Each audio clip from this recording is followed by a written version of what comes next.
কয়েকদিন ধরে শরীর মন দুটোটাই খারাপ, যার জন্য আমি কোনো ভিডিওই দিতেছি না। জাস্ট ছোট ছোট ভিডিও ক্লিপগুলো ওইগুলোই আপলোড দিতেছি। আসসালামু আলাইকুম, কেমন আছে সবাই? আশা করি আপনারা সবাই অনেক ভালো আছেন। বললাম তো কয়েকদিন ধরে আমার মন শরীর দুটোই খারাপ, যার জন্য ভিডিও দিতে পারতেছি না। তাই আজ সকাল সকাল ছোট্ট একটু ভিডিও এডিট করতে বসলাম। আর ওই যে প্রথমেই দেখতে পারলেন অনেকদিন পর কিন্তু ম্যাগি রান্না করে খাইছি, যেহেতু বাবার বাসায় আসছি। আর বাবার বাসায় আসলে কিন্তু ছোট এই যে এইগুলা লোকাল মাছ, এইগুলা নদীর মাছ, কিন্তু এই মাছগুলা খাইতে পারি। আর শ্বশুর বাসায় তো জীবনে তো এইগুলা নিয়ে আসে না, ওইখানে নাকি পাওয়া যায় না।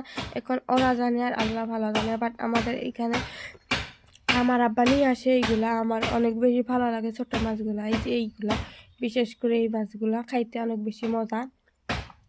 আর ছোট মাছ কে কে পছন্দ করেন অবশ্যই কমেন্টে জানাবেন। কিন্তু আর এই যে এইগুলো আছে ছোট ছোট ইচ্ছা মাছটা আমি খাই না, একদম আমার পছন্দ না। কেমন জানি একটা সেন্ট করে আর কেমন খুশুর করে, যার জন্য আমার একদম ভালো লাগে না।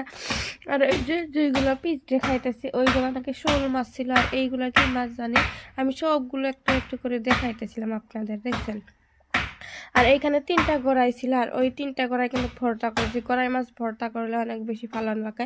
আর শোলটা একটু বড়ই ছিল, যার জন্য এই যে পিস হয়েছে কয়েকটা।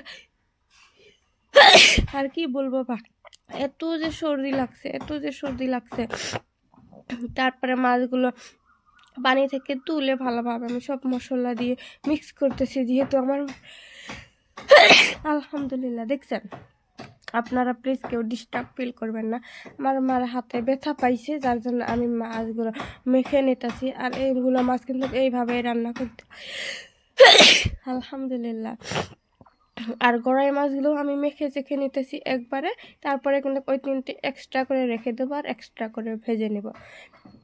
তারপরে আমি রান্না করছি, যদিও আর পরের ভিডিও ক্লিপ নিতে মনে নাই। দেখছেন, এই যে বললাম শরীর মন কোনোটাই ভালো নাই, কীরকম জানে, এইটা করলে ওইটা করতে মন চায় না, ওইটা করলে ওইটা করতে মন চায় না। তারপরেও আর এইখানে দিয়ে দিল সরিষার তেল। এখন আর একটু মিক্স করে নেব, আর অফ ক্যামেরায় ভালোভাবে মিক্স করে নিয়েছি। আর এইখানে পরিমাণ মতো পানি দিয়ে দেব। পানি দেওয়ার পরে চুলার মধ্যে দিয়ে দেবো রান্নার জন্য।